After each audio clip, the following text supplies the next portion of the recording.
કંઈ ટેસ્ટી અને ચટપટું ખાવું હોય ત્યારે 10 મિનિટની અંદર બની જાય એવો ચટાકેદાર આજે આપણે રગડો બનાવીશું.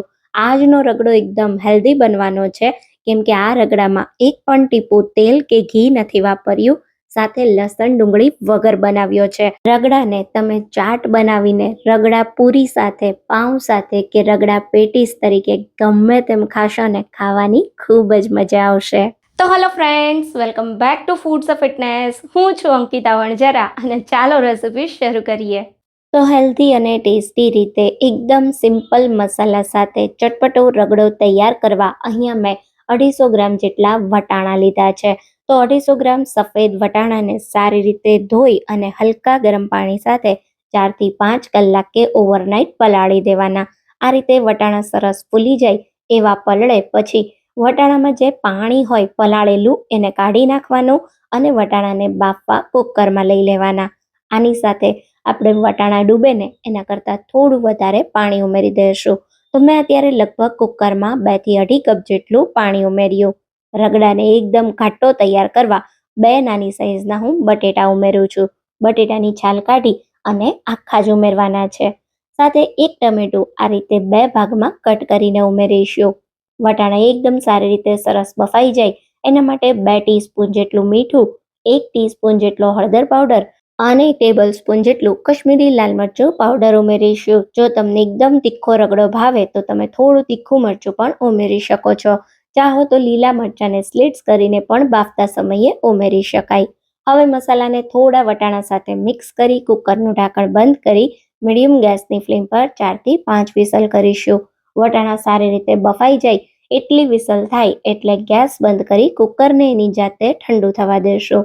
તો લગભગ 10 મિનિટમાં કુકર સારી રીતે ઠંડુ થઈ ગયું છે. તો હવે હું તમને દેખાડું છું કે એકદમ સારી રીતે તમે જુઓ આપણા જે બટેટા છે એ બફાઈ ગયા છે. તો આ બટેટાને આપણે આ રીતે કાઢી લેશું. હલકા એવા બટેટાને ઠંડા થવા દઈએ અને સાથે બાફેલા વટાણા તમને બતાવું તો તમે જુઓ આ રીતે વટાણાનો દાણો એકદમ સરસ સોફ્ટ થઈ જવો જોઈએ. જો વટાણા કડક લાગતા હોય તો હજી તમારે 1 થી 2 વિસલ કરવાની. તો અત્યારે અહીંયા તમે જુઓ સારી રીતે આપણા વટાણા બફાઈ ગયા છે. હવે જે બાફેલું ટમેટું છે ને એની આપણે આ રીતે છાલ કાઢી લેશું અને ચમચાના મદદથી ટમેટાને આ રીતે થોડું મેશ કરી લેશું. સરસ ટમેટું બફાયેલું છે એટલે આસાનીથી સરસ મેશ થઈને વટાણા સાથે મિક્સ થઈ જશે. હવે આપણે અત્યારે ગેસને ચાલુ કરી દેવાનો છે અને એકદમ ગેસ ધીમો રાખવાનો છે. હવે આપણા જે બાફેલા બટેટા હતા ને એને આ રીતે ખમણી લેશું. બટેટાને ખમણી લેશો ને એટલે ખૂબ સારી રીતે રગડા સાથે ભળી જશે. અને હવે આમાં અમુક મસાલા ઉમેરીએ. તો સૌથી પહેલા 1 ટેબલ સ્પૂન ધાણા જીરું પાવડર ઉમેરીએ. સાથે 1 ટેબલ સ્પૂન ગરમ મસાલા પાવડર. રગડાને ચટપટો તૈયાર કરવા 1 ટેબલ સ્પૂન ચાટ મસાલો અને 1 ટેબલ સ્પૂન આમચૂર પાવડર ઉમેરીશું. સાથે મેં 1 મોટા ચમચા જેટલી ખજૂર આમલીની મીઠી ચટણી લીધી છે, જે આ રગડાને સુપર ટેસ્ટી બનાવશે. જો ચટણી ના હોય તો થોડો આમલીનો પલ્પ ઉમેરી દેવાનો અને સાથે ગળાશને બેલેન્સ કરવા થોડો ગોળ ઉમેરી દેવાનો. હવે અહીંયા તમે જુઓ એકદમ સારી રીતે બધી જ વસ્તુ મિક્સ કરી 5 મિનિટ માટે રગડાને બોઇલ થવા દેશું. થોડો આ રીતે સરસ એક રસ રગડો થાય એટલે ગેસ બંધ કરી દેશું અને ઉપરથી બારીક કાપેલા લીલા ધાણા સ્પ્રિંકલ કરી દેશું. તો તમે જોયું ને, કોઈ પણ જાતના લસણ ડુંગળી કે તેલના ઉપયોગ વગર જોતા જ ખાવાનું મન થઈ જાય એવો ટેસ્ટી અને ચટાકેદાર આપણો રગડો તૈયાર થયો છે. તો રગડાને અત્યારે તો હું ચાટ તરીકે સર્વ કરું છું. તમે આને પાઉં સાથે, ગરમા ગરમ બટેટાની ક્રિસ્પી પેટીસ સાથે કે પછી રગડા પૂરી તરીકે પણ ખાઈ શકો છો. રગડાને ચાટ તરીકે સર્વ કરવા ઉપરથી થોડા બારીક કાપેલા ટમેટા ઉમેરીએ.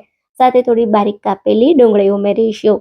ખજૂર આંબલીની થોડી મીઠી ચટણી ઉમેરી દઈએ અને થોડી ગ્રીન ચટણી ઉમેરીશું. સાથે ઉપરથી થોડી બેસનની સેવ સ્પ્રિંકલ કરો, થોડા લીલા ધાણા ઉમેરો અને ગરમા ગરમ સર્વ કરો. ખાવાની એટલી મજા આવશે ને કે તમે એકવાર રગડો આ રીતે બનાવી લેશો ને તો મારી ગેરંટી છે હંમેશા આ જ રીતે બનાવશો. કોઈ પણ મહેનત વગર 10 મિનિટમાં એક જ વાસણમાં આપણો રગડો તૈયાર થઈ જાય છે. ચોક્કસથી રેસીપી ટ્રાય કરજો. ગમી હોય રેસીપી તો વિડીયોને લાઈક અને શેર કરજો. ફરી મળીશું એક નવી રેસીપી સાથે. ત્યાં સુધી થેન્ક યુ ફોર વોચિંગ.